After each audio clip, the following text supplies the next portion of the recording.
வைத்திய கலாநிதி செந்தில் மோகன் அவருடைய ஒரு மாணவன் அதிபர் அவர்கள் இறுதியாக பங்கு பெற்றிய பொது நிகழ்வு அது என்று நான் நினைக்கின்றேன். செந்தில் மோகன்.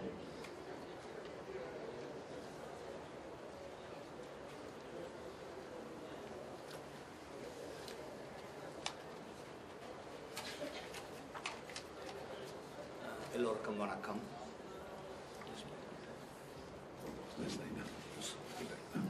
எல்லோருக்கும் வணக்கம். 24ஆம் தேதி காலையில் நான் ஒரு மருத்துவர்களுடன் பேசிக்கொண்டிருக்கும் பொழுது எனக்கு ஒரு நண்பர் கால் பண்ணார்.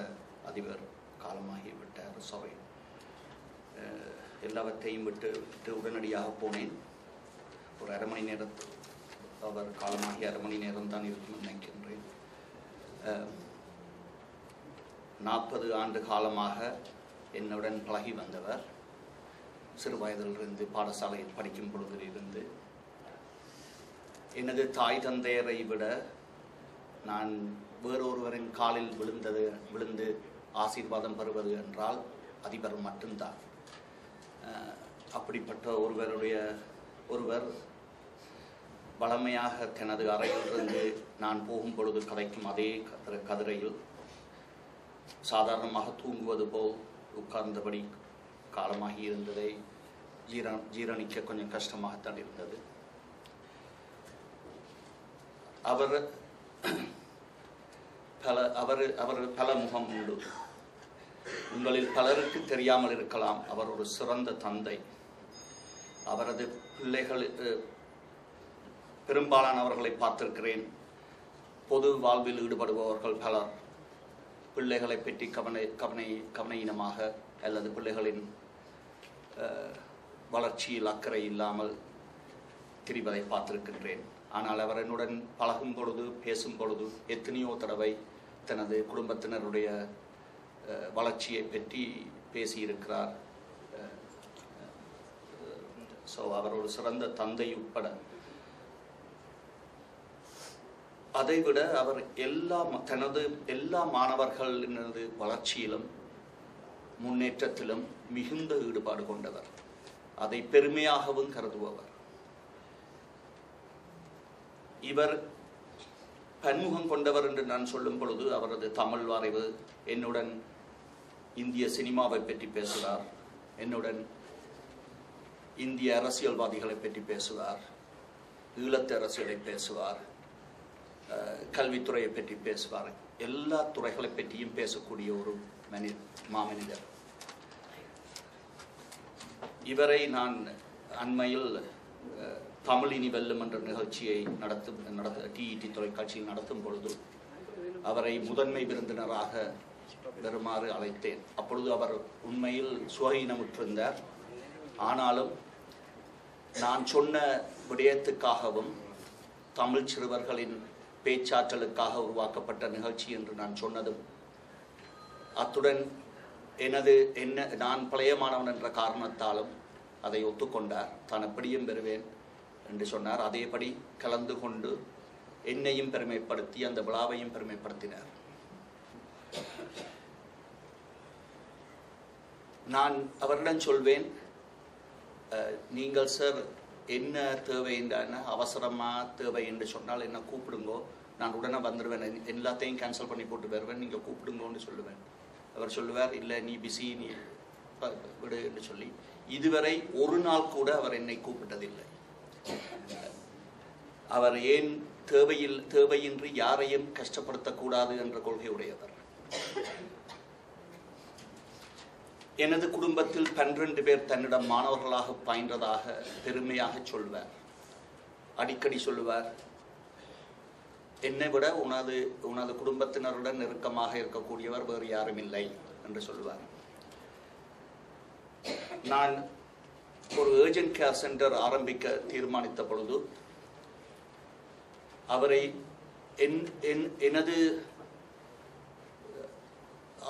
எனது கெப்பாசிட்டிக்கு ஏற்ப அவரை பெருமைப்படுத்தக்கூடிய ஒரே ஒரு விடயம், அவரை கொண்டு எல்லா பெரியோர்களையும் அழைத்து அவரை கொண்டு திறப்பு விழாவை நடத்த வேண்டும் என்று விரும்பினேன். அதன்படி அவரை கூப்பிட்டேன். நவம்பர் 15ஆம் தேதி அந்த விழாவிலே அவரே வந்து ஏர்ஜென்ட் கேர் சென்டரை திறந்து வைத்தார். அந்த ஏர்ஜென்ட் கேர் சென்டரை பற்றி மிகவும் பெருமையாகவும், நான் தனது பழைய மாணவன், என்னுடைய திறமைகள் எல்லாத்தையும் மிக பெருமையாக புகழ்ந்தும் போற்றியும், இது எனக்காக சொல்லவில்லை, அவர் எல்லா மாணவர்களை பற்றியும் அப்படியான கருத்து உடையவர், மிகவும் என்னை பெருமைப்படுத்தினார். அந்த விழாவின் நான் அவரை பெருமைப்படுத்த நினைத்தேன், ஆனால் அவர் உண்மையில் என்னை பெருமைப்படுத்தினார். அதைவிட இதுதான் அவருடைய குவாலிட்டி. அதாவது வந்து தானே நான் கூட என்னை விட கூட அக்கறை எடுத்தார். அதாவது முடிந்தவுடன் தானே வீடு பத்திரிகையில் ஒரு கட்டுரையை எழுதி அந்த ஏர்ஜென்ட் கேர் சென்டரை பற்றி எழுதி எனக்கு தானே சொன்னார், அப்படி நான் எழுதியிருக்கிறேன், அதை நாங்கள் முன்னேற்ற வேண்டும், அதை வெளிக்கொணர வேண்டும் என்று சொல்லி அக்கறையாக இருந்தார். இவ்வளவு மாணவர்கள் மீது இவ்வளவு அக்கறை கொண்டவர். இடையிடை என்னிடம் மருத்துவ ஆலோசனை கேட்பார். அதுவும் அண்மை காலமாகத்தான் இடையில் பேசும்பொழுது கேட்பார். இவன் காலமாவதற்கு முதல் நாள் கூட போய் இனி எமர்ஜென்சியில் கூட மெனக்கிடாமல் என்னோட மருத்துவ நிலையத்துக்கு போக வேண்டும் என்று சொல்லி பேசியதாக கேள்விப்பட்டேன். ஏதோ என்னை கஷ்டப்படுத்துவதா நினைத்தாரோ என்னவோ, அங்கு வராமலேயே காலமானது எனக்கு மிகவும் கஷ்டமாக இருந்தது. அவர் ஆன்மா நிச்சயமாக சாந்தி அடையும். நன்றி. ஆஸ்திரேலியா மெல்போர்னில் இயங்கிக் கொண்டிருக்கும் பழைய மாணவர் சங்கம், மகாஜன கல்லூரி பழைய மாணவர் சங்கத்தின் செய்தி இளங்கல்லூரி திரு பிரதீபன் அவர்கள் இங்கு வந்து வாசிப்பார்.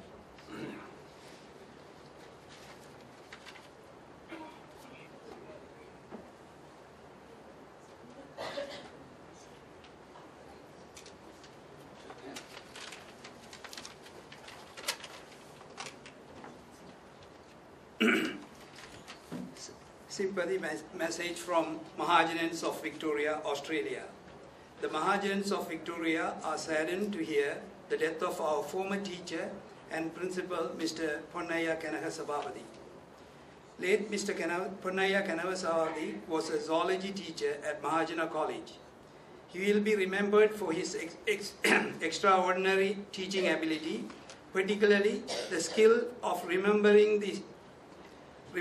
the sentence where he ended the lessons for numerous different classes. He was also in charge of school prefects guild, and while he was always brief and humorous with the students, he made sure that the duties were carried out with utmost dedication. He had the knack to get anything done without making much clutter, and his daily white dress set a perfect example for students. Later he became the principal of Mahajana College in 1976 and stayed there until 1979. Even after the retirement, he continued to research and authored few and very informative books. Some of the topics covered in the books are tips for migrant parents on how to raise and educate children in Western environments, and valuable information about past illustration principles of Jaffna School. In 2002, Mr. Kanahasabhavadi graced the Founders' Day get-together of Mahajanans of Victoria in Melbourne as the chief guest. Our teacher and principal, late Mr. Ponnaya Kanahasabhavadi, will be greatly missed not only by the family members but also by all the Mahajanans who live internationally. Our heartfelt condolence to his children, Manivannan, Manimoli, Manivuli, as well as for the whole family members. Sincerely, Amritavalli Puvanendran, President, Mahajana OSA, Australia.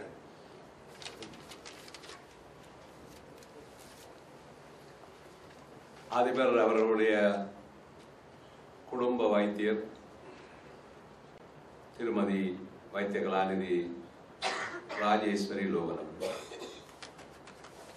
அவருடைய மாணவர், குடும்ப நண்பர், புத்தூரிலும் மகாஜனாவிலும் அவரிடம் பயின்றவர். அவரை உரையாற்ற அவருக்கு இயலாத சூழ்நிலை திரு லோகன் கணபதி அவர்கள்.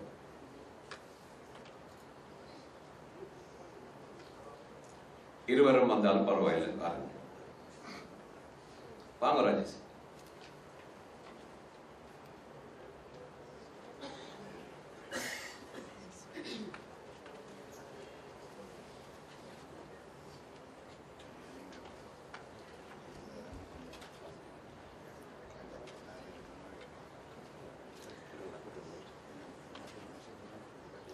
எனக்கு சார் வந்து புத்தூர் சோமசுந்தர கல்லூரியில் தான் முதல்ல பார்த்தது.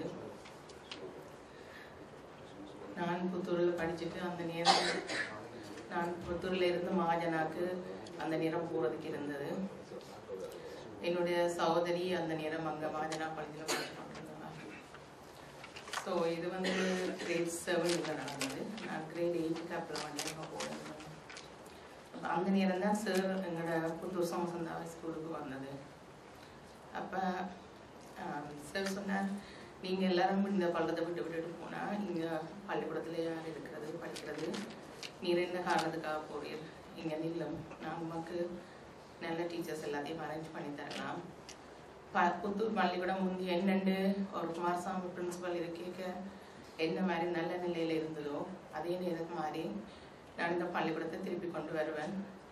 இங்கே இருந்து எல்லாரும் போகிறது வெளில இவ்வளோ தூரத்துக்கு நீர் போய் படிக்கவும் இல்லை, நான் அந்த ஒழுங்கு செய்து தருவேன்னு சொன்னேன். அதை நம்பித்தான் நான் அங்கே இருந்தது. சார் நல்லா தான் கொண்டு வந்தேன். சார் ஒரு அதிபராக இருந்தார், ஒரு எக்ஸாம்பிளாக இருந்தார். எனக்கு அப்பா இல்லை, ஒரு அப்பா தானத்தில் பார்த்தேன். பள்ளிக்கூடத்தில் இருக்க நாங்கள் வகுப்பில் இருந்தோம்டா எல்லாரும் கதைச்சு கொண்டு சத்தம் போட்டு கொண்டு இதான ஒன்று இருந்தோம்டா. சார் அதால் போனாரண்டா எல்லாருக்கும் ஒரு பயம், எல்லாமே சத்தமாக வந்துடும். தச்சலாக அதையும் மாறி ஒரு தரம் கவனிக்காமல் கதைச்சு கொண்டு வந்த ஒரு சின்ன காட்சி, அந்த செயின் வச்சிருக்கிற கீ செயின்ஸ் ஒரு கம்மியில் கிழக்குவார். அப்போ எல்லாருக்கும் தெரியும் கப் சிப்ஸ் அண்டு வந்துடும். பிளத்தி அவர் சத்தம் போடாதீங்கன்னு சொல்ல தேவையில்லை, அமைதியாகவே எல்லாரையும் கண்ட்ரோலுக்குள்ள வச்சு அவற்றை அந்த உயரமான திடமான அதே நேரத்தில் கம்பீரமான அந்த நடையும் அவருடைய பர்சனாலிட்டி வந்து எல்லாரையும் ஒரு ஒரு வித்தியாசமான முறையில் தான் அவரை பார்த்தோம் எல்லாரும். சுவாலஜி அண்டா பிரின்சிபல், கனெக்ஸ் அண்டா பிரின்சிபல். நாங்கள் கனசவாதின்னு சொல்கிறது இல்லை, கனெக்ஸ்ன்னு தான் சொல்கிறது. அப்போ சுவாலஜி அண்டா அந்த யாழ்ப்பாணத்தில் அந்த நேரம் ஒவ்வொரு சப்ஜெக்ட்டுக்கும் ஒவ்வொரு தடவை இருந்த மாதிரி கனெக்ஸ் தான் ஒரு பெரிய கடல் கட்டி பறந்தவன். எங்களோட புத்தூர் பள்ளிக்கூடத்தில் அந்த நேரத்தில் கணக்கு அந்த மெட்டா சப்ஜெக்ட்ஸ் உங்களுக்கு தெரியும்.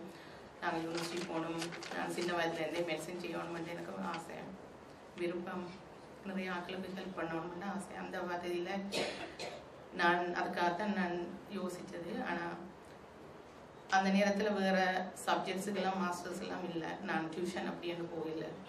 அப்போ பேசிக்கலி நான் பள்ளிக்கூடத்தில் தான் தங்கியிருந்தது. கனெக்ஸுக்காகத்தான் நான் அந்த பள்ளிக்கூடத்துலேயே இருந்தது.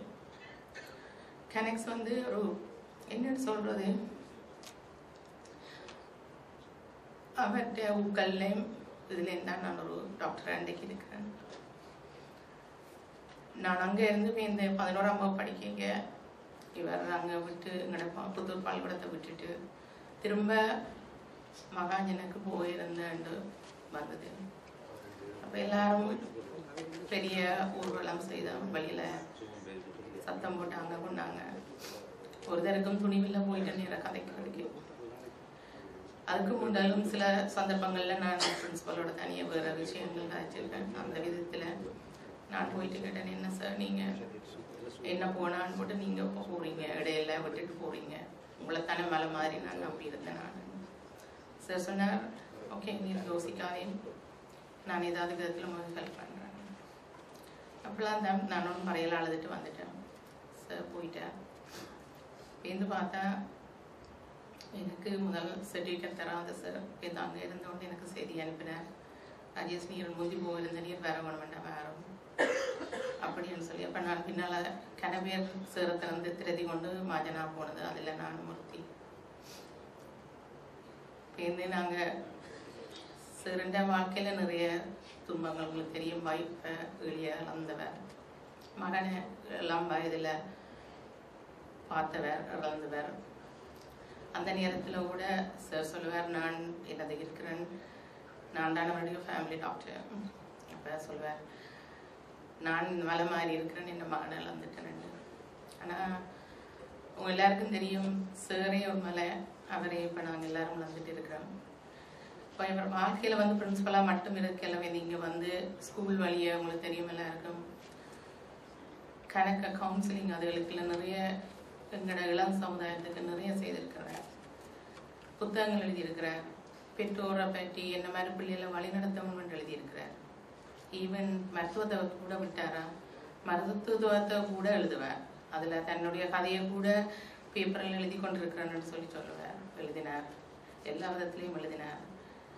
ஸோ இப்போ கடைசியில் அவருடைய மெடிக்கல் ப்ராப்ளங்கள் நிறைய இருந்தாலும் எதிர்பாராத நேரத்தில் அன்றைக்கு எல்லாரையும் விட்டுட்டு போயிருக்கின்றார். அந்த வகையில் எனக்கு தெரியும் எங்களுக்கே எவ்வளவு கவலையாக இருக்குமென்று அவர்கிட்ட குடும்பத்தார், ஸ்பெஷலி பொம்பளை பிள்ளைகள் 2 பேர், மகன், அதுக்காக மனக்கு இல்லைன்னு இல்லை, எவ்வளவு கஷ்டமாக இருக்குது, குடும்பத்தாருக்கு கஷ்டமாக இருக்கும் எல்லோரும். ஆனால் அவர் கணக்க வழிகளை சொல்லி கொடுத்துருக்கிறார், விட்டுருக்கிறார். அந்த வழிகளை எல்லோரும் பின்பற்ற வேணும். எல்லாரும் அவருக்கு ஆத்ம சாந்தி அடைய எனது மனதார மாற்றிக்கொண்டு விடுவது. வணக்கம். இறுதியாக குடும்பத்தின் 2 உரைகள். முதலாவதாக அவருடைய மருமகள் தர்ஷினியினுடைய சகோதரர் சுகுமார் அவர்கள், அதைத் தொடர்ந்து குருவரவிந்தன் அவருடைய மைத்துனர். அந்த 2 உரைகளுடன் இன்றைய அஞ்சலி உரைகள் நிறைவு பெறுகின்றன. நாளைக்கு இதே நேரம் 5 தொடக்கம் 9 வரை இங்கு, பின்னர் புதன்கிழமை 8 தொடக்கம் 11 வரை இங்கு ஈமைக்கிரிகள் நடந்து எல்ஜின் மில்ஸில் உள்ள சிமெட்ரியில் தகனத்துக்காக அங்கு எடுத்து செல்லப்படும். சுகுமார்.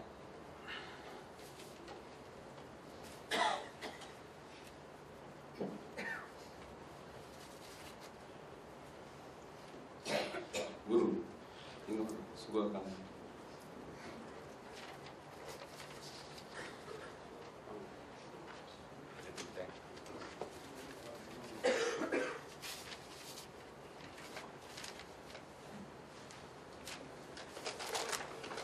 ஆளுமைமிக்க ஆசிரியராய், அதிபராய், ஆலோசகராய், இத்தனைக்கு மேலாக எனது மூத்த சகோதரி டாலி அக்காவின் கணவராக, எனக்கு அத்தானாக, எங்கள் உயிர் துடிப்பில் கலந்திருந்த அதிபர் திரு போ கனகசவாதி அவர்கள் இன்று எம்மை விட்டு பிரிந்து விட்டார்.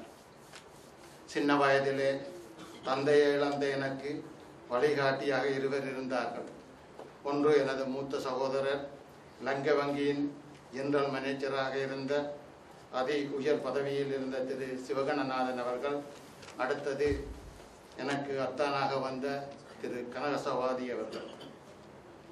அண்ணா கொழும்பிலே இருந்ததால் அவரிடம் மதிப்பும் மரியாதையும் இருந்தது.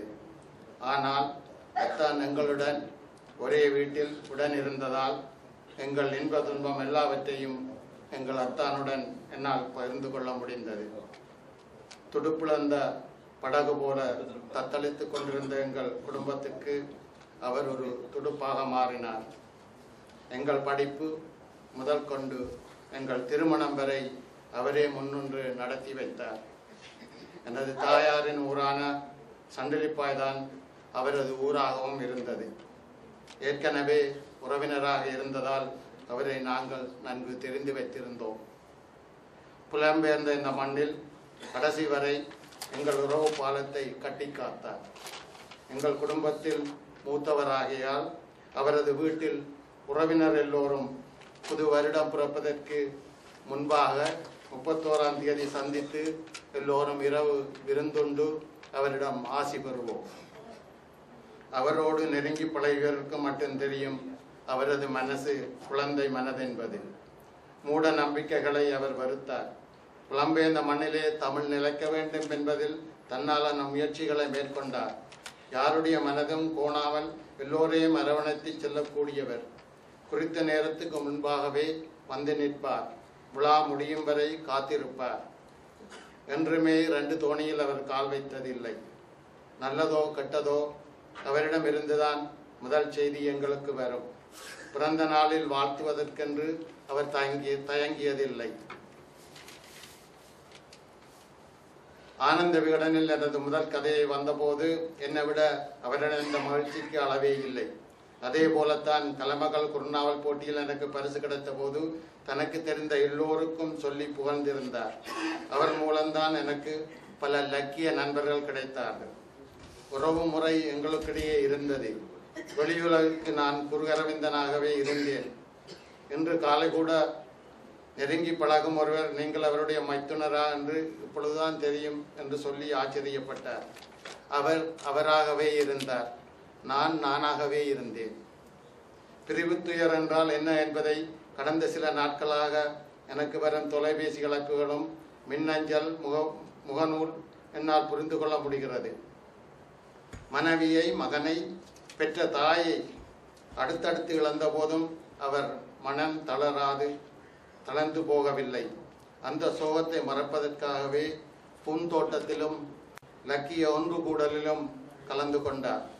விழாக்களுக்கு செல்லும் போதும் திரும்பி வரும்போதும் நிறைய விடயங்களை நாங்கள் பேசிக்கொள்ளுவோம். பலனுள்ள பல விடயங்களை அவரிடமிருந்து நான் தெரிந்து கொண்டேன், கற்றுக்கொண்டேன். எனது பிள்ளைகளோடு கூட ஒரு நண்பரை போலவே அவர் பழகுவார். சின்ன விடயங்களை கூட அவர் பாராட்ட தயங்கியதில்லை. தோன்றில் புகழோடு தோன்றுக என்ற குரலுக்கு அமைய புகழோடு தோன்றிய ஒருவர்தான் எங்களத்தான். நேற்றிருந்தார் என்றில்லை என்பது இயற்கை நியதி. ஆனாலும் அவர் எங்களோடு தான் இருப்பார். அவரது நினைவுகள் எம்மோடு எங்கள் உயிர் துடிப்பில் எப்பொழுதும் கலந்திருக்கும். அவரது ஆத்மா சாந்தியடைய இறைவனை வேண்டி பிரார்த்திக்கின்றேன். இங்கே வருகை தந்த அனைவருக்கும், எங்கள் சோகத்தில் கலந்து கொண்ட எல்லோருக்கும் எங்கள் குடும்பத்தின் சார்பில் நன்றி சொல்லி நாளை மீண்டும் இந்த நிகழ்ச்சி தொடரும் என்பதை தெரிவித்துக் கொள்கிறேன். நன்றி. சுகுமார் ஒரு சிறு மாற்றமல்ல, நான் தவறாக சொல்லிவிட்டேன். 8 தொடக்கம் 10 மணி வரையும் தான் இங்கே அந்த கிரியைகள் நடைபெறும். 11 மணிக்கு அங்கே தகனம். அதற்கு 10:15 இங்கிருந்து பூத உடல் எடுத்து செல்லப்படும். இப்போ குடும்ப சார்பில் அவர் உங்களுக்கு நன்றி கூறி முடித்துக் கொடுப்போம். எனக்கும் மாமாவுக்கும் 18 வருஷ பழக்கம். எனது தங்கையின் திருமணத்தில் அவரை நான் கனடாவில் ஃபர்ஸ்ட் டைம் லேண்ட் பண்ணி நான் முதலாக விசிட் பண்ணதுன்ற மாமாண்ட வீடு. எனக்கு அந்த அட்ரஸ் இன்றைக்கும் மறக்க முடியாது. 95 ஹாலண்ட் பார்க் அவென்யூன்ற அந்த தங்கையின் திருமணத்தின் மூலம் ஒரு நல்ல ஒரு உறவு எங்களுக்கு கிடைச்சது. பிரதர் இன் லா பிள்ளை தேனு எல்லாரும் ஐ மீன் இட்ஸ் இன்வேல்யூபிள் என்று தான் நான் சொல்லுவேன். மற்றது இப்போ மணிமாமா சொன்ன மாதிரி எவ்ரி இயர் 31க்கு வி ஆல் கேதர் தேர். அது ஒரு நல்ல ஒரு ஈவெண்ட். தவிர்க்க முடியாத காரணங்களால் கடந்த 2 வருடங்கள் நடக்கவில்லை. அது இந்த வருடமும் அது தொடரப்போகுது. ஒரு நல்ல விடயம் நடந்தது.